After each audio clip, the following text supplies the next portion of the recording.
Hello and welcome to the latest episode of the Online Warriors podcast. We're back. It's December. Happy holidays. Happy Honda days.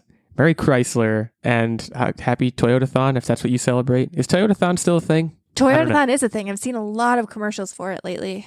Wow. I mean, Merry Chrysler and Happy Honda days really... There's nothing left for Toyota. Like, they did their best with Toyotathon, but like, what are they going to do? You know?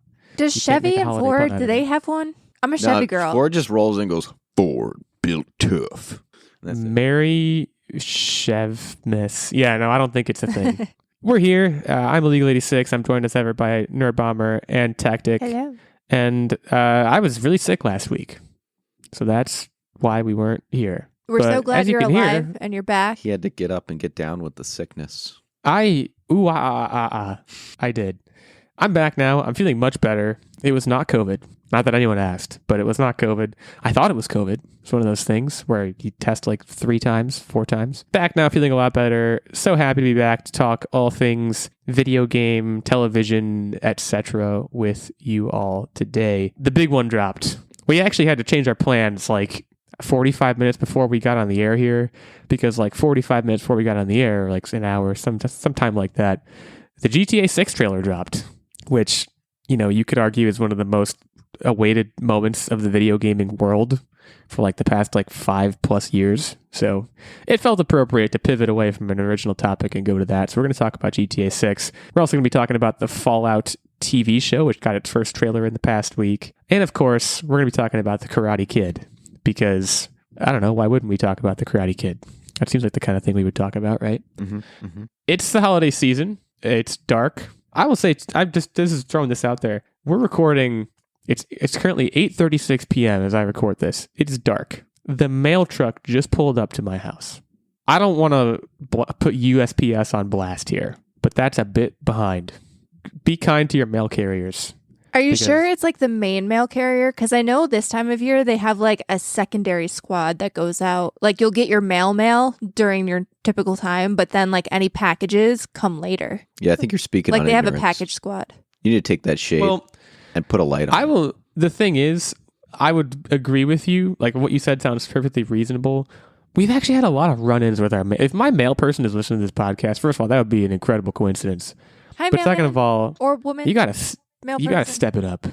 They will. I've had this experience where they have like packages will be left at like the distribution center or whatever, and we go to pick them up, and it's like they say why they couldn't deliver it, and it's literally like they just write like too hard. Like we ordered a bed frame once, and they were like, we couldn't get it to your front door, and we were like, why? Like we didn't know why they couldn't get it there. They just didn't get it there, and we had to go pick it up, which was kind of annoying. See, our mail there's lady been a couple is other things like that. Like I don't know her by name, but I know her by like visual indicator, and like we wave. I'm friendly. I say, hey, how's it going? And I have never had that problem. The only time that I've ever missed a package was when we got like alcohol shipped to us during COVID, and I don't remember where we were, but we weren't around to like, you have to present ID and sign or they won't leave it. Oh, but that's okay. But that's not fault. on them. Like immaculate service on our end. Well, I guess I'm moving to next door to you because, yeah, it'll be fun. It'll be a party. Whee! Yeah, be kind to your, joking aside, be kind to your mail carriers, your FedEx people, your USPS people, your UPS people this time of year. It's insane out there. We deliver everything now. So they have a lot more to do than they used to, probably. Mm-hmm. Additional PSA, I'm playing against Nerdbomber in fantasy football this week, and I think our matchup is going to be decided while we're recording this podcast. It's very tight. Yeah. I don't feel good about it. I'm not going to be providing score updates because no one wants that, but just know that that's on my mind. If it comes across that we're acting like bitter rivals towards each other during this podcast, I can literally tell you'll know why. I'm going to lose because Christian Kirk just got hurt. So congratulations. Is that actually true? This is actually true. So congratulations in advance. There's RIP still time. my season. That seems a little bit strong. But we'll see what happens. Yeah, when I said there's going to be a bit of rivalry, what I more meant was like we're both going to be like, oh, I lost repeatedly throughout this experience. Because that's what I'm a very much an I lost guy before I've lost. It drives people close to me insane. I have a very pessimistic attitude. But not about today's news topics. Let's get into some of the news here. Let's get into GTA 6. So first things first, the thing that people probably most wanted to know we did get a vague release date of 2025 for this. So not next year, but the year after. They didn't say when in 2025. It could be like Christmas 2025. So it could be like basically 2 years away. But we got a trailer. And you know, the thing I want to, I guess, highlight over the top of all of this is I'm not sure what people, let's say you're a massive GTA fan, which like I don't think any of the three of us are. What do they want to see? Because I think most people who are GTA fans, in particular people who were fans of GTA 5, I don't know that there were specific changes to the game that they wanted. So like, you know, what we're seeing here is really, it looks like very good graphics, but otherwise a very, very similar experience. Like, I don't want to gloss over this and make it seem like they haven't made any changes or tweaked anything or maybe even added things, but I think the core experience of GTA is such that it doesn't need to change much. Like, I mean, do you guys think I'm wrong about that? Because the trailer did exactly what it needed to do, in my opinion, and it showed a lot of stuff, but it showed a lot of the stuff that I was basically expecting to see. Yeah, I would agree. I think basically they just need a new story for people who are getting tired of the same old in GTA 5. And I think that's exactly what they're delivering. I think the graphics definitely got an overhaul to a degree. Like, it looks better than what I've seen of GTA 5. Yes. But outside of that, like, I feel like the formula really is the same. It's GTA is one of those, if it ain't broke, don't fix it. They're giving us a new story, Yes. a new set of characters, and then the same overall playground that the fan base has learned to love. Now, I you know, again, not knowing much, is this Vice City? They showed a big Vice thing at some point. It looks I know very Vice City was a game Florida that came out. Yeah, it's like Miami. It's like South Beach sort of situation. Yeah, we're probably infuriating the GTA fan listeners not knowing whether this is Vice City or not. There's a chance it is Vice City. There was like a big like Hollywood sign-esque Vice shown at one point in the trailer, which I assume means they're back in Vice City, but I don't know. I haven't read enough about it yet. Again, this is like an hour old at this point. But yeah, we saw all of this and we did get a peek at what the new story is going to be.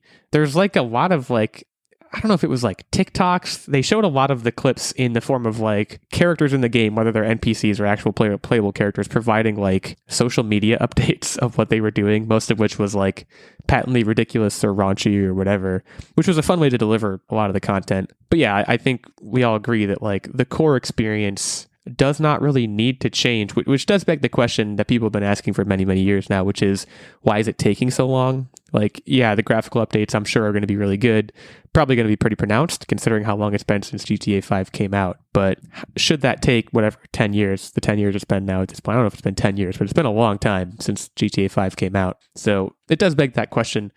I guess with all three of us, I think being not really GTA players, is this a get in on the ground floor opportunity? I guess it's not a ground floor, but like, is this a get into the GTA world opportunity for any of you guys? Like, I'm open to it. I will say that I've never played a single GTA game. I don't even think I've ever played any of them for more than 5 minutes. They do seem pretty darn fun, but I don't know. I have experience with similar games. I really liked the Crackdown games when those came out, but those had a little something else going on with them where you had supernatural abilities, and this doesn't appear to be that at all, obviously.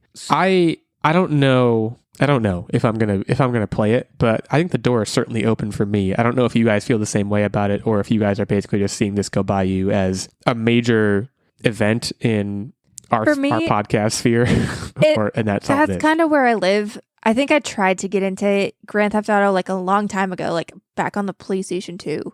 And granted, my tastes have changed over the years, but it's a little bit too open-ended for me. So one of the things that I've noticed in my time playing any kind of game, like I get that it has a story, but even like when I start playing stuff like Minecraft, if I don't have clear objectives, if I don't have like specific side quests, I can't just have fun driving around goofing off. Like that's just not how I roll. So because it's such a big, like kind of like sandbox game, I just know I'm not going to be able to get into it. And the same thing kind of happened with Red Dead Redemption, which is another Rockstar game. People love it, but it was just too open for me.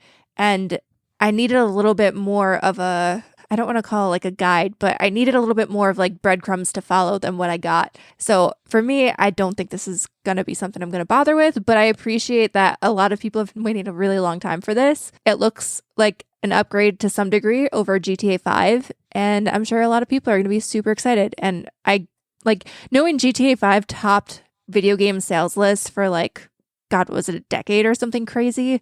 I fully Yeah. expect GTA 6 to do the same thing. Red Dead 2, I actually never played Red Dead 1, but I started Red Dead 2 at the behest of a friend, and it felt like work. Yes. Like, and I don't know that GTA would, because GTA has a bit of a different vibe, but like Red Dead, I do understand the appeal of Red Dead, even having played it and not liked it. I get the appeal of it, but it feels like a very, very slow burn. You are spending a long time working towards something. I don't know that GTA is that way, but you know that I share your opinion about like if it's too unguided.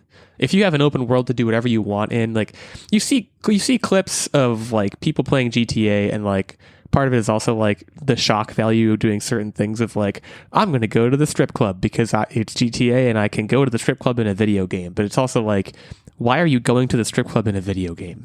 Like GTA does have a very structured story, and you can play it just to do that and then walk out and be done. But why? But that's not like the main, like, Well, why that's not the people like draw. it is most people don't. It's a raunchy sandbox, and that has its place. You know, for me, that is what I enjoy. I always enjoyed getting the all guns code, and then just like trying to max out my police stars, and like just sometimes I do flying cars so that I can escape the cops because they couldn't fly as well in my cars. They would just take off because they didn't know how to regulate speed, and it was great. And so for one of those people that don't really want to engage in the story, yeah, that option is always available, that sandbox option. But it does have a really good story.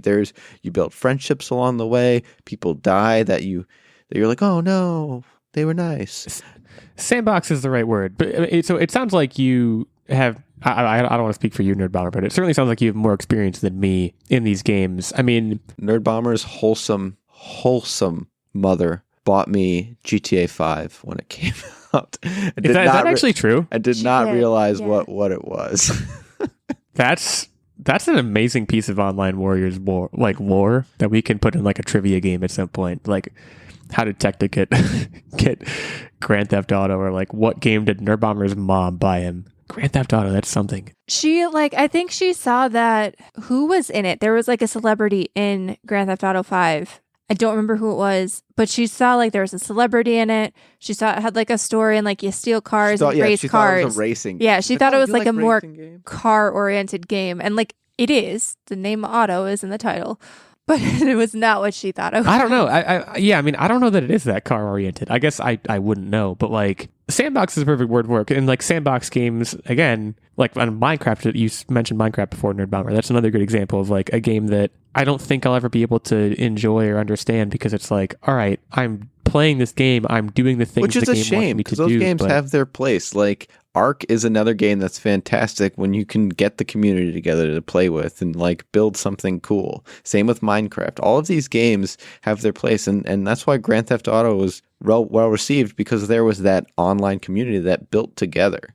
It's nice. Yeah, I do think like the modding community with Grand Theft Auto, like I see a lot of ridiculous Grand Theft Auto videos, some of which are really entertaining. As a non-player, I appreciate those, and I'm sure GTA 6 is going to provide no shortage of those kinds of things for players to muck around with. But yeah, it looks graphically amazing. I think it's going to hit all the notes it needs to. I do think Rockstar's pedigree is such that like this is certainly not going to disappoint. Nothing in the trailer suggested to me that like, oh man, this might be a step down from what people are expecting. You know, I think aside from that being said, it's like back to speculation for the people who just want this game so desperately, and they now have a running clock of 2 years, so they know it's on the horizon, and to some extent they know what sort of vibe to expect. So like, yeah, I think the trailer did exactly what it needed to do. Relatively short and sweet, and showed you what you have to look forward to. So again, that's 2025 at some point. GTA 6 is coming out, so Rockstar fans rejoice. Let's move on to the Fallout TV show. Now, I'll let you speak first, Nerdbomber, before I just want to say one thing, which is that I was very surprised by this. My expectations were super low, and I walked away from this somewhat unexpectedly being like, okay, I'm going to watch this, which I have no connection to the games. I have no expectations whatsoever, but the trailer did everything it needed to do. Again, I was very pleased with this, but I'll turn it over to you. I think both of you have more Fallout experience than me. So they look like they're adapting, at least in part, not like a one-for-one story of like Fallout 4, but it does seem to have like Fallout 4 vibes, at least Fallout 3 and 4. I really like the set pieces, the costume design specifically. It's very, very in tune and closely linked to what you're going to see in the game. And that was one of the things that I was worried about, like if they would depart too far. Like one of the things about, and I'm probably not doing a great job describing this, but Fallout, one of the cool things about the world of Fallout is you have this very apocalyptic setting, but it also has a lot of tongue-in-cheek humor. And it seemed like in this trailer, they did a really good job of kind of blending the two. Like they show that it's a wasteland, but there's also like, there's a dude with one eye drinking moldy coffee, and they're infusing the humor into kind of like the seriousness of the wasteland and kind of this main character setting off into the world. I don't know. This looks so good. It looks like everything I wanted in a Fallout TV show. I wonder if they're going to follow the plot lines of one of the games, or if they're just going to kind of like wing it and make a new kind of story, new character, make a new vault so that they can continue it for more than one season. Some people didn't really love the story of Fallout 4. I thought it was great. So I wouldn't mind seeing a TV adaptation of that. But man, this just looks so good. The set pieces look great. I was excited to see not only the radioactive critters and things like that, but also we saw a ghoul. Yes. If you don't remember, ghouls are people that are kind of affected by the radioactivity, but like maintain their humanity and like just kind of weird looking, which like absolutely really just dive into all the different facets and characters that we've learned to love. Well, yeah. So couple things. So the story world is super rich. So like they're really afforded the opportunity to, like you said, Nerdbomber, really do one or the other, follow a game storyline or chart their own course. I personally think they're probably going to do the latter, but I have really no direct information suggesting that. Speaking to the ghoul specifically, I will say I think Walton Goggins is like a very inspired casting choice. I was super excited to see him, and I was super, super excited to see Michael Emerson. If you guys don't know who that is, Ben Linus from Lost is like the main thing you would probably know him from. Glasses guy. He's in the trailer for like 3 seconds, but I was like, oh, I love him. I think there's some great casting choices being made. Ella Purnell from Yellow Jackets also appears to have maybe one of the lead roles. It looks like they may be telling multiple stories at once here too. I don't know if you guys got that vibe, but I very much appreciated the level of gore. Not necessarily gratuitous, but like definitely there. Well, that definitely comes from the boys. Yeah, and they shouted out the boys specifically in the trailer. They also shouted out from the studio that brought you 2-day shipping, which... That's kind of funny. It annoyed me a little bit, but like, I guess they're being cheeky and funny and whatever. But I was like, please don't remind me that Amazon is running my entire life. Thanks. But yeah, no, I think the casting looked great. I think the visuals looked great. I'm very excited to see where this goes. I do think the story is important. Like, this trailer didn't really tell us much about what the story is. Basically just showed us, hey, look at all this stuff. So I suspect, this was the teaser trailer. I suspect down the line we'll get more of a story trailer that will tell us specifically, it looks, at the beginning of the trailer at least, it looks like this girl is leaving the vault to do something specific, which I assume is what the game story is. I don't know. Again, I haven't played any of them. What she is setting out to do is obviously critically important. I'm also curious to see how the show is going to start, because at the end of the trailer, you see all the bombs dropping. Let me ask this question. Again, not having played the games. Do they say what happened that caused the nuclear whatever? So if I remember correctly, in Fallout 4 at least, because that's the last one that I played, so it's the most memorable. When you start the game and you're building your character, it's actually before the nukes fall. And you kind of have this sense like you're with your family. Believe the TV is on, and this is all before the nukes fall. And then obviously there's some nuclear warfare. It's set in like the 50s or 60s, and especially like the soundtrack of both the game and the show reflects that. So it's kind of like that Cold War era. So it leads you to believe like the Cold War era led to lots of kabooms. The Earth is now radioactive, and people have just been living in vaults unless you're, a ghoul who became affected by the radiation. So then people start emerging after the world is slightly less radioactive. So they don't really tell you a whole lot of like exactly how it happened, but it seems like they'll show at least some part of the world imploding. They at least made the footage of it, and they wouldn't waste it on just a trailer. Well, that looked like part of like a backstory of Walton Goggins, because they showed him pre-ghoulified. Pre-ghoulified, yeah. I'm curious if they're going to start the show off with that. No, I think it's going to be a flashback. I think you had it absolutely right, where it's going to cover several different characters. Yeah, I think there's a lot to look forward to. The bar here is very high. Like we shouldn't gloss over that. Like, I mean, this is essentially coming off the heels of The Last of Us. I don't think there have been any video game TV shows since then. I may be missing one. God forgive me if I am. So the bar here is super, super high, but it looks like they may clear it. I don't know. It's hard for me to believe that, considering how much I love The Last of Us Season 1. But I'm very interested, I think, the trailer aside, I'm interested in watching a show based on a video game without having played the game, because obviously The Last of Us, I knew it back to front, and it followed the story very closely. So I had my expectations dialed in the whole way. This one, I'm much more of a free agent, so it's entirely possible that, too, I shouldn't rule out that, like, I'll watch this for a couple episodes and be like, okay, this isn't for me. I'm actually really curious, because it'll be one of the first video game shows that will have two perspectives. Like, Techtic and I have played Fallout games and you haven't, so we'll be able to look at the show critically as we're watching it. From like, you'll be able to call us out if we have any like inherent bias, if we're like, oh my god, this is so great, and it's just because we like the game. Yeah, I think that's a good point. And like you guys did watch the Halo show, right? Which I don't even know if that's still going on. They did. There apparently season 2 of that show is coming out, which I have no idea how that got greenlit because it was so bad. Yeah, so and it's maybe not again all... that might just be me being biased because I love Halo, and it was just like not what I expected. Maybe people who never played Halo watched it and were like, "Oh, this is fantastic." Yeah, I mean, again, kind of trying to look at this through the lens of The Last of Us, which was so successful. And granted, I don't know if the timing might not work out this way. Like, the Fallout may have been very deep in production before The Last of Us was as acclaimed as it was. But like, if you are the Fallout TV show makers, you're looking at The Last of Us and saying, okay, we need to pick a story from a game and follow it and do right by it, because that seems to have worked for The Last of Us people. To me, if it were me, that's what I would do. But it's not a guarantee that that's what happens here.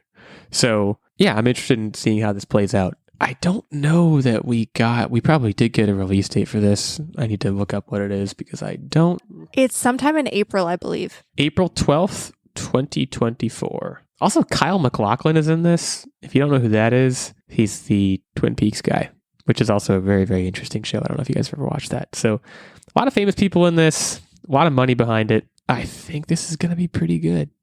Post-apocalyptic stuff always kind of gets me in a good spot. So yeah, we'll see what happens with the Fallout TV show. I'm sure we're going to get many more trailers before the show actually drops, but I think the three of us, it sounds like we'll all be watching this. So I will be locked in. I do wonder, is this going to be one of those shows where they drop it all at once, or are we going to be drip fed? I feel like Amazon drip feeds. I think it'll be a drip feed. I know Rings of Power was a drip feed, which I honestly didn't mind that much, but we'll see. Also, before we move on, I also want to shout out to the fact that Todd Howard is so involved in this can only mean good things for it. Right? I mean, that kind of goes without saying, but Jonathan Nolan also has a lot of... It's again following the same formula as The Last of Us, where like Jonathan Nolan is the Craig Mazin, and then Todd Howard is the Neil Druckmann. Well, he did Westworld, right?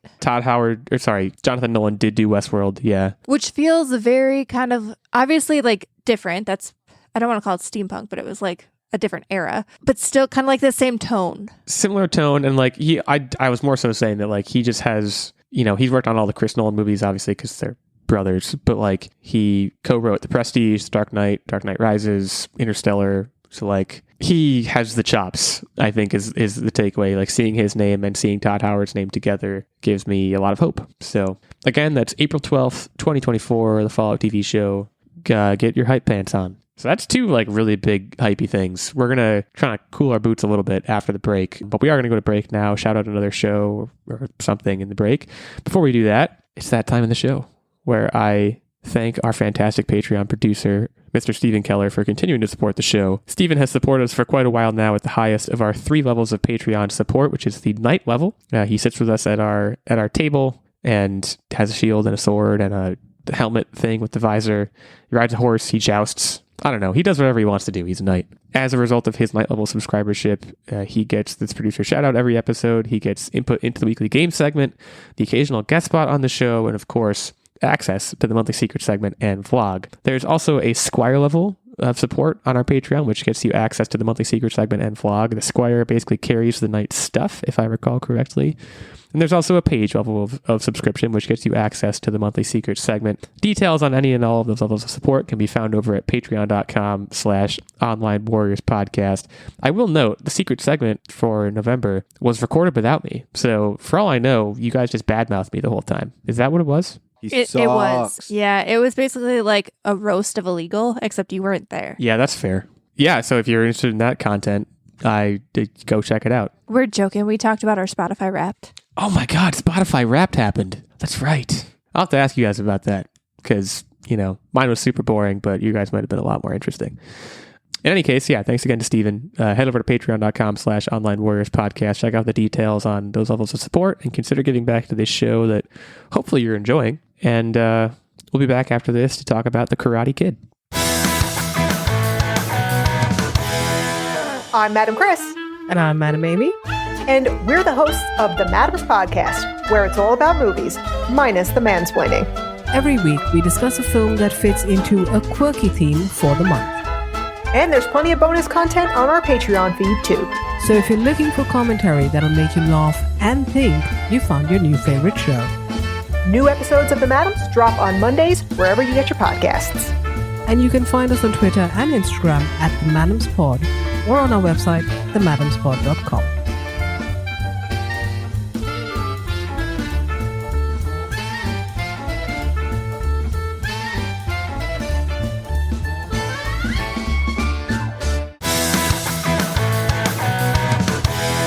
The Karate Kid is coming back.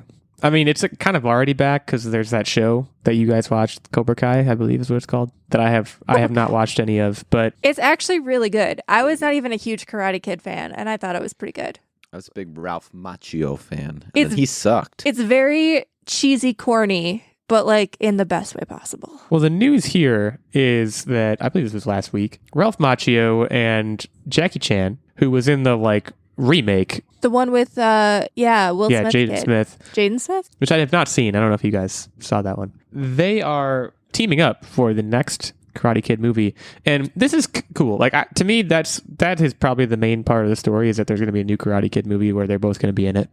Because it's combining generations of Karate Kid. But I think the coolest part of this is they're like, hey, we want to find the new kid. So we're putting out an audition. There's an audition link, submit your tape here to be the next Karate Kid. Yeah, it's not just pick some kid that's already. That is the best energy. That is amazing. That is the coolest, yeah. You think. How old do you think this kid has to be? Do you think in their 30s No, is they acceptable? have to be 15 to 7 years old. So if you go to the link. Over his head. Yeah, Nerdbomber was making a joke, and you were taking this very seriously. But go on. It's not, you had good information, so go on. This is serious, okay? All right, so if you go to the link, what it says is looking for an actor to portray Chinese or mixed race Chinese between 15 and 17 years old. He speaks fluent English. Conversational Mandarin is a strong plus. He's smart, scrappy, and a skilled martial artist. So wait, that's what they. Here's the question. Well, first of all, Nerdbomber, it sounds like you are disqualified. I'm sorry for 6 reasons. I knew I should have learned Mandarin. For 6 reasons. There's an additional. There's an additional note. Any sort of martial arts, movement, gymnastics, and or dance experience is a strong plus. Well, yeah, I was gonna. Does the worm count? I can do the worm. No, you can do the worm? I was gonna say that's. No, I'm lying. I tried it. I can do the chicken dance. I tried to do the worm once, and I did a face plant. There's a really funny video of it. Anyways, the operative question I was gonna ask is do you need to have martial arts experience going in? It sounds like it is a quote unquote strong plus, but strong. The character plus. They described is he's a martial artist, and I'm oh well, is that a prerequisite? It sounds like it's not necessarily, but I don't know. It's just, even as someone who is obviously ineligible, and we're all ineligible, it's such a cool thing. I remember thinking back to when I was a kid, because it feels like they did it a lot more when I was a kid. Harry Potter, Daniel Radcliffe was chosen in a nationwide search. And I believe Macaulay Culkin, same thing. He was chosen in a nationwide search to be the Home Alone kid, Kevin McAllister. I think they should do this for all things. It feels like any time that there's a casting, you never hear about it. And if you try to find the way to do it, the Google, it's all these websites trying to basically scam you out of your money. It's not real. And so I think they should just do this with all movies. Of all ages, specifically the window of 30 to 35 is really what I'm fixated on. But in general, I totally agree. I think it's really fun to to some extent when you hear and I like Tom Holland. I'm about to dunk on Tom Holland, but it's not because I don't like him. When you hear Tom Holland has been cast as X person, it's okay, that makes sense because he's Tom Holland. It's not exciting, is my point. It's not exciting. What's exciting is like, Well, do you want to they know? just cast. I think I know why. Please. So back in the day, and this is going to make me sound old, but like I feel like in the 80s and 90s, there were more movie stars. And now it's like you got in an age bracket, you have the same 3 people going after the same roles over and over. Like you have people who do like one-offs, but they aren't necessarily like that star power. And I feel like we don't have that. This is going to sound stupid, but like the Disney Channel roster where there were like 20 kids who were in a bunch of stuff. I think. Now it's just like 3. Yeah, I don't know if there are more. I don't know if there are less movie stars nowadays than there were, but I do understand your point. Like, and again, not even just talking about child stars, like anybody. Like, it seems like people can't really come out of nowhere anymore, or it happens a little bit less than it used to. Like, I want that is the more exciting energy that Hollywood can provide. Is like, here's this person you've never seen before, and he's amazing, or she's amazing doing this thing, whether it's a kid or whether it's someone else, and like. The other thing that I would love it if Hollywood would move away from, and now I'm going to sound like an old person and a crotchety person and a jaded person, but like, can we chill with everyone in every movie being hot? What if we chilled with that? What if it was? That's why they need to cast. What if me. it was like? I'm just like well, average. Your looks aside, like cast a regular dude in something. Like, obviously, superhero movies, they have to look like superheroes, but like other stuff. Maybe that's part of the problem is like other movies that are not superhero movies or big franchise movies aren't being made anymore. But like when you look at like Tom Hanks and the career that he created by being not hot, like True, he was just like he was just an average dude. I don't think anyone would ever call him hot. I don't think he ever really was hot, but he's like one of the biggest movie stars ever. I'm not sure you could do that these days. Like I To be fair though, kids these days, and I'm going to say that, kids these days, like there really is not one definition of hot anymore. Like there's no traditional hot. You have like all of your different that's true. types, and they're very varied. Like let's be real. If you went back to the 90s, Timothy Chalamet. Chalamet. He's not. Thank hot. you. He's not. Sorry, Timothy Chalamet. But like he would not have been 90s hot. Yeah, he was no Brad. I don't And know if I now- agree with that. I think Timothy Chalamet would have been 90s hot. I don't like he's I think with not broy enough. but that's Like, because of if you go branding. back and That's look because at- of branding. He's playing to his audience. I think if he was playing to a I don't 90s think- audience, he'd be hot as heck. Shout out to Timothy. Oh yeah. Think? Shout out to Timothy Chalamet. You'd be super hot in the 90s. This is like the most get off my lawn segment we've done. I mean, I'm comparing him to like young Leonardo DiCaprio in Growing Oh, Pains. come on. It's like the same. They're like the same. I don't think so. I think I disagree with you on that point. But like, the point is, I really think Tom Hanks is a really good example of like a not hot guy suddenly being famous. And like, I don't know if that happens anymore. Like, Although he wasn't suddenly famous either. He was a child star. He was in Big. well, he wasn't a child in Big, but yeah, I think he did have like maybe a child star or something or other happened like way back in like the 70s or something. Oh, that's right. He wasn't the child in Big. He's yeah. child is So in something else. Big Nerdbomber, he plays the adult. Do you think he played the adult and the kid? I don't know why I thought maybe it was really good casting. I thought he was the kid. I haven't seen that It movie. was like a in little forever. Italian kid. Yeah, I haven't seen that Little movie. in Italian kid who forever. like is not at all famous, incidentally. But no, like it's I think it's very adjacent to. Now we're like way off topic, but like I think it's very adjacent to the idea that like no woman in Hollywood can play a role other than like a grandma when she gets over 40 years old by like a day. It's like the same principle. It's like, hey, what if we didn't do that? What if instead we like relaxed our general standards for beauty when watching movies and like appreciated people for who they are and like did a casting call and like didn't cast a very Hollywood looking person to be the next Karate Kid. Like I think this is a great on ramp for that sort of mentality. I'm not saying it'll catch on like wildfire and take off, but like I appreciate the sentiment. A good example of this, by the way, is the entire Office cast. Yes. Like every single one of those is average looking. And it's funny because like that is a really good example because they wanted to set the tone for that show and get the environment right, and part of the way they did it was like, we are going to literally cast normal people in these roles, and like, guess what? That's like, I do think part of the reason this show was so successful is because people that aren't it fit, and like people become more relatable when they're not all Chris Hemsworth. Like that's a really good point you just made. Like that's a huge deal, and like I wish we would do it more. So like, again, I hope that this, I'm not saying they're going to like, oh, we're going to put out a casting call for like the next Christopher Nolan movie. We want a guy, but like, it'd be cool if they did. I guess that is the point I'm trying to make. But yeah, new Karate Kid movie. I'm interested in that. And as much as I did not see the the Jaden Smith, Jackie Chan one, I'm interested in seeing what they do. I think the general framework of the Karate Kid movies, which I assume all pretty much follow the same framework, it's got juice. I think to some extent you could consider it to be timeless. So I'm all for a mashup. My only question is, do bullies really happen to the same cadence? Like, I don't think bullies today are the same as bullies. That's a good point. That's a good question and a good point. That was even something I struggled with in the Cobra Kai movie. It was all like, now everyone's gonna do karate. It's like, yeah, it was very weird. How do you turn? That's another point too. Like, is Cobra Kai going to be canon? Like, how does that fit in?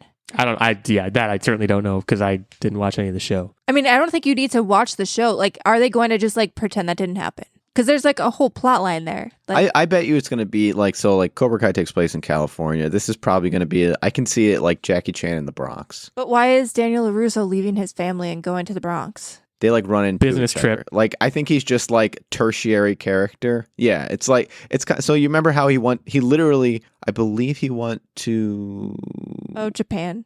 I want to say Okinawa in Cobra Kai, like just on a visit, rekindled with his old buddy from Karate Kid 4 and was like, all right, let's go.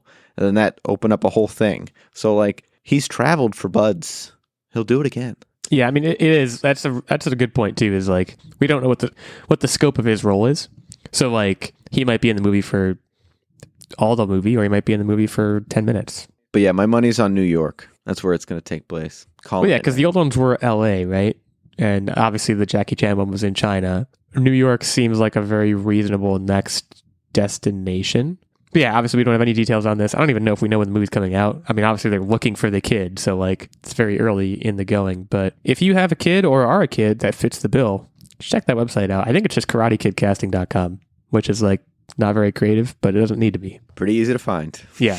But don't get confused when your URL changes when you get there, because it will change. Techtic's been poring over this website for days. It changes to Sony Pictures. That's why. So it's you got it correct. Just be aware of that. It's time to move to the portion of the show we like to call What Are You Up To Wednesday, because that's what it's called. What are you up to Wednesday? I'm going first this week because I've been chomping at the bit to discuss my admittedly limited so far experience with God of War on PS4. Well, I'm playing it on the PS5, the PS4 game. Lent to me by the one and only Nerdbomber, obviously trying to get me to play it. Mission successful. I'm not that far in. I will say I have sunk probably 3 or 4 hours into it at this point. I'm really enjoying it. The main thing I want to say, there's 2 main points. One of which I'm sure Nerdbomber knew and is why she gave me the game to play. First, the graphics. For being a PS4 game, it's like pretty out of control how good the graphics are. They're freaking stunning. It's right? like it's like Uncharted 4 levels. It's like it should be like one of the games. To me, like those 2 games are the best 2 games I've seen on the PS4. It's like not even close. I didn't think I would see a game that rivaled Uncharted 4. So that's definitely worth noting. I don't have a lot more to say about it other than that it looks amazing. 2, Bear McCreary, man. The score of this game is unbelievable. I knew you'd like it. I feel like this is going to go on your Spotify rap like this year. Very early on, too. I was like, oh, it's going to be like that. So that's been a nice surprise. I will say the nature of this game is such that it jumps. I mean, it's called God of War. It's not called God of War 2 or God of War whatever, but it's like it's jumping me in right in the middle of who these characters are, I believe. So I'm kind of learning as I go. You're kind of supposed to, even if you were familiar with the franchise prior to this game, which I was not. Like, yeah, you don't really know what's going on. So the emotional beats and the story beats don't change. It's like he's hiding something from his son. His son's trying to figure out what it is very earnestly. Like that all still plays. So like it's fine. But like there have been a couple times playing. I'm like, I wish I knew more than I do. But that's there are like in a way you are supposed to be learning with Atreus, right? Like there are things that you would not know even if you've played all the other games. So if that makes you feel any better. The gameplay, it's and I think it's on the right side of it, to be clear. It's towing the line between too much RPG and the right amount of RPG. Like it's right on it for me. If they tossed one more thing on it, it would probably be a bridge too far, but they haven't. So it's like right dialed in that sweet spot. I'm trying to think what RPG factors. It's just like unlocking skills, It's right? a bunch of weapon upgrades. It's a bunch of outfit upgrades, stuff like that. There's a lot of resource management. It seems like I haven't gotten too far into it yet because I'm not that far into the game. But the one thing I love about it too, and I love games that do this, it's definitely very much like, it seems so far to be a linear experience, but within that linear experience, it definitely rewards you for like, oh, I'm going to go see what's behind that cranny. I love looking in crannies in games. I'm a big cranny guy. And this game is like, if you go look in that cranny, you're going to like find something cool. And I'm very appreciative of that. I think I'm bad at the combat. Like I haven't done too much of it yet, but it feels like every time I do it, I'm like, when I get further in the game, I'm going to die a lot because I'm bad at this. And also I have already died like probably 4 or 5 times and I haven't played that long. When you face one of those, like, 'cause I faced 2 of these like big daddy troll guys, every time I'm like, fuck. I think both times I've faced 2 of those big daddy troll guys so far. I think both times I died twice and then I like figured it out, which is probably, again, that's like well dialed into like, I'm not getting frustrated, but I'm also like, man, you know, like I think it's a good level of difficulty, but I also feel like I feel like I suck at it. So it's one of those things, because I remember feeling I was bad when I first started and I was getting very frustrated, but it's something where like they almost force you to be frustrated in the beginning, because then everything that you learn, like it forces you to learn, and then you kind of put all your skills together by the end and then you feel like a badass. Yeah, it's like, I guess what I'll say is, and this is not a knock on the game, but like this, to me, the standard for close quarters combat was set by the Arkham games and Spider-Man. And this game definitely does not take the crown from either of those 2 games of like the best close combat game that I've played. But it's also like, it's good. It's just not like that good. And it's also like, I think the learning curve is like you said, I think it's a little bit steeper. So I'm going to be working through that. But yeah, it's amazing. It's really good. I did have like high expectations coming into it, everything I've heard about it, but it's beating them so far. I'm very excited for you, because for me, like, I think the early part of the game, I don't think I really got, like, I enjoyed it, but I got really invested when the storytelling started really like getting fleshed out and you start uncovering the secrets that he's hiding from his son and like just learning new characters and stuff like that. That's where I really got engaged. Like, close combat action is not usually my cup of tea, and the fact that I was able to not care that was a major element of gameplay because the story was so good and the puzzles are so good was like shocking. Yeah, it's a great... Sony's got it going on. Well, it's a really great like storytelling vehicle. Yeah, I mean, very much like The Last of Us, like the core of this game is you're watching a relationship between 2 people develop. In this case, it's a father and son. And like the meat of it is like they will have an interaction. He will teach his son something or chide his son. And then you will see the son turn away and you will see Kratos like holding stuff back. And you will visually see it in what he does and his body language and stuff. And it's like, it's happened a few times already and it's great every time. The story's being delivered very well right now. So I'm very happy with it. I will be continuing. It's probably going to take me a long time. I don't know how long the game is, but like it feels like a very deep game that I've only just scratched the surface of. So like you may not hear many video game updates from me for a while, and that's not because I'm not playing it. It's just because it's beefy. It's a beefy boy. It's beefy, but it doesn't overstay its welcome. Well, I'm enjoying it so far, and I will be continuing to. I really think that's the extent of my update. I don't really have much else to provide other than like it's Christmas time, so I'm like reading A Christmas Carol, which is like not very interesting, but I do it every year. Man, I'm just so excited for you playing this game. Control your excitement because you're going next. All right, so I've been doing a lot of reading. We traveled. We didn't get to give like a Thanksgiving update, but we traveled for Thanksgiving, and I really didn't get a whole lot of time to play video games. Like I played Starfield a little bit more. I'm getting towards the end of that main storyline. I don't necessarily want to say anything because I think where I'm at in Starfield is getting into like spoiler zone, and so I'm just gonna say like I think I'm at a point where I'm ready for it to be over. So I'm probably gonna be finishing that up soon. But I've put a decent amount of time into the game. I think I'm probably over 50 hours. So I think I didn't do every side mission, but I think I'm gonna like wrap it up shortly. But my biggest thing was reading, and I finished The Secret History by Donna Tartt. So I know, Illeagle, you also read The Goldfinch. That was a book that I had actually read, I think, last Thanksgiving on our drive. So this is a different tone, I think, than The Goldfinch, but also kind of the same. This one is more like dark academia. And there's a movie that I want to liken it to. It was a movie with like Paul Walker back in like the 90s. I can't remember the name of it, but like they were really into like studying Greek history, and there's murder and deception and all this kind of crazy, like kind of almost like a cult vibe in this book. And it was very interesting. I didn't like any of the characters, and I kind of found myself feeling the same way with the Goldfinch. Like I was really engaged with the entire book, but I didn't like any of the characters for the most part.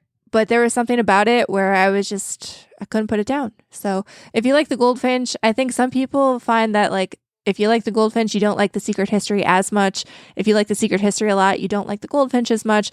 I liked them both about equally, I think. So yeah, if you like the Goldfinch, I would say check it out at least. Yeah, I remember the Goldfinch going on a little bit longer than it needed to. This was a little bit tighter of an experience. Yeah, I think the Goldfinch was really good, to be like clear. The Goldfinch was like 800 pages, and this was closer to like 500. So a little bit more compressed and tight. Good to know. I see that it's a murder mystery, so I'm immediately invested and intrigued. So good to know. I will say, if you're thinking like a murder mystery, like a Agatha Christie or like a whodunit, it is not that. I've run the term inverted detective story, is what it's called. The commission of the crime is shown or described at the beginning, usually including the identity of the perpetrator. The story then describes the detective's attempts to solve the mystery. Interesting. I guess I'll leave that to the listener, but it sounds like a good read. Yeah, it was an interesting read for sure. That was pretty much it. You know, just now getting into the Christmas spirit. T-Bone, it's over to you to finish us up here. So, coming off Spider-Man, I have had a bit of analysis paralysis on what is going to be my next game. I know I dabbled in Metroid, but I was like, I don't know. And so I found myself just kind of like looking to finishing up books that I've like been kind of putting off finishing so that I can start something new that's not a video game and potentially get more into reading as we've entered cozy season. And so the main thing that I wanted to talk about was that I've started reading, one, I finished the Murderbot Diaries, and two, I've started reading a book called The Mountain in the Sea, which it was on the New York Times bestseller, and the cover art was like really like almost like neon-y. So like, I don't want to sound like a child, but like pretty colors definitely drew me in. But the premise of the book is kind of interesting. It's based on a hyper-intelligent, dangerous octopus species has been discovered, and they've developed their own language and culture, and there's rumors that they're actually like murdering people. So it's like this sci-fi near future book that has this horror element, but also it's sort of a look into of conservationism and like being kind to your environment, and your environment will be kind to you. There's these overarching themes in this book that drew me in, and I found to be a very interesting premise. So I've started reading this, hopefully future updates to be had. And then the other thing that I want to talk about is we started watching a TV show, or we binged a TV show called Lessons in Chemistry, which is also another fantastic show. It's based on a book. It centers one of my favorite books that I read last year, by the way. One of her favorite books that she read last year, by the way. It centers around a female lead character who, due to obviously like sexist themes, I don't want to plot things, but because it's based back in like I want to say it's the 50s or 60s. That might be wrong. I think so. Yeah. So like her career to get her PhD got held back, but then she was also smarter than everyone there, but it would always be like, oh, you don't know what you're talking about, kind of pushed aside because it was a boys' club. So it was her like struggles and triumphs through this time frame, and it's just a really good, feel good, strong female movie and a TV show, and I recommend it. Cheers. I don't want to undersell it, but I don't want to spoil things either. It was really good. If you read the book and you liked the book, it was a relatively faithful adaptation. There were a few things that they tweaked, but overall, I think that Brie Larson did a really good job embodying the character and bringing her to life. Yeah, if you like science, I would say, and like I know it's smart and witty and fun. Yeah, the book was kind of marketed as like a romance, and like to a degree, yeah, there are like romantic elements, but I would say it's more just standard literary fiction. So if you think it's going to be like a rom-com-y type thing and you're not interested in that, like there are rom-com elements, but that's not all it is. It is a good show and a good book. Yeah. I think you'll see Illeagle, if you watch this, I think you'll see why I found it so entertaining, because it's that awkward humor that I enjoy so much. And a lot of like fast dialogue, which I know Illeagle you like from like stuff like West Wing. Yeah, I'm a Sorkin guy. Sorkin guy. Like a lot of fast-paced dialogue and quippy dialogue. Yeah, it's the best comic. I'm mid on Brie Larson. So that's problem. my main hesitation. I don't think you need to if you can put your preconceived notion aside and just not think of her as Brie Larson and just watch the show, I think you'll be pleasantly surprised. Yeah, I'm not like anti necessarily, but I'm definitely not like pro. So I'm not saying it's going to stop me from watching the show. I'm just, I don't know, providing context of why I haven't yet, I guess. And the nice thing too is it's a tight 1-season show. Like they followed the source material, start, middle, end. That's it. Like they didn't draw it out. Like you can watch the entire series. It's 1 season. Good to know. Cool. Someone's hosting a quiz. I know it's not me. It's me. So as per our Discord, where we keep track of these things, I said I won bitches a couple weeks ago. She did call us bitches. So Nerdbomber's 13 and 10. Techtic is 11 and 12. I'm 10 and 16. Steven, 3 and 1. Congrats to Steven. So I'm just kind of... So wait, Illeagle, does this mean you like officially... Yeah, he's done. I'm officially toasted. He would need 6 wins to even come close. So I would recommend that since we're in the Christmas season, you just get a start on your punishment now. That might be wrong. If I lose... No, I'm definitely done. I'll consider it. I know what the punishment is. 'Tis the season. I'll consider it. Has the Patreons voted on this? No, we were going to force them to watch I don't think this is a voting situation. I think it's an I'm going to do it situation based on our last conversation about it. So the long story short at this point is I'm trying to basically just save face and be not as embarrassing. That's my quiz goal. And let's see if I can do that. So this week's quiz is all about Bigfoot. And as per usual, I have 5 questions for you guys. I also have 1 tiebreaker in the bank, but don't make me use it, where it's Price is Right style. You try to get as close to the numerical answer as you can without going over. And you get either 1 plus 1, where you can like plus 1 the other person, or 1 opportunity to say the number 1 as your answer. With that, we'll get started. And Illeagle will be he'll go second to give him an advantage coming off the draw. So British explorer David Thompson is often credited with the first discovery of Sasquatch footprints, found just above the mouth of the Whirlpool River in what is now Alberta, Canada. In what year did he make note of his discovery? 1876. It's a very strong guess. We're definitely talking 18 hundos here. 18 hundos or 17 hundos? I'm going to go a little bit earlier. I'm going to go 1776, the year of that America was founded. Smart tactic. He made note in his notebook of travels of Sasquatch footprints in 1811. So Illeagle gets the first point right out of the Boom, gate. Baby. Now, I'm sure you're all aware of that famous first footage of Bigfoot walking through the woods of Northern California, and that was released by Roger Patterson and Robert Gimlin. In what year did they release that famous footage? Another year question. Well, they needed a camera. We'll start there. We're talking, the camera wasn't very good. If you've seen the footage, the camera wasn't very good. We're talking, it's like the same quality as like the Kennedy footage. So we're in the 60s. But actually, I think we're a little bit earlier. I think we're 1957. Techtic? It was earlier than that. This was when America was founded. I'm going to say 1700. Illeagle's on a roll. Gosh. 1967. The way that you backed into that time frame, very smart. Yeah. Very smart. Thanks, Kennedy. All right. Well, it looks like they were using the same camera model. Now, in 2013, PhD student Josh Stevens at Penn State compiled 92 years of data on Bigfoot, examining the different locations of alleged sightings, finding that most of them were in the western portion of the United States. How many sightings were included in his data set? 347. No, 456. That's too many. 1. Techtic gets this one, but you guys were not even close. 3,313 different sightings. Y'all did not see Bigfoot. Okay, you just saw a lump of fur and you thought it was Bigfoot. Come on. Maybe they saw it. They don't know. That's why they recorded a sighting just in case. Yeah, I might have blown it there, but time will tell. So I'm switching things up a little bit here. Missing Link is an animated movie about Bigfoot, starring the likes of Hugh Jackman, Zach Galifianakis, and Zoe Saldana. How much did it gross worldwide at the box office? This is not a real movie, so it can't have been very much. Although Hugh Jackman is a huge draw. This was not anything. Worldwide box office, you said? Worldwide. Mr. Worldwide. Link. 182 millies. 182 millies and $1. You both busted. $26,565,710. It's grossly embarrassing. Missing link, more like missing box office. Am I right? $. All right, we're really funny. There's one question left, right? There is. Chasing Bigfoot, The Quest for Truth is a docuseries about Bigfoot believers who dedicate their lives to finding evidence to prove he is real. What is the total runtime of this docuseries in minutes? It's a movie? It's a docuseries. Series. So like all of the series runtime smooshed together as if you were to watch them continuously? Yes. And I go first? You do, yeah. Yes. In minutes? Yes, sir. 100? No. 347 minutes.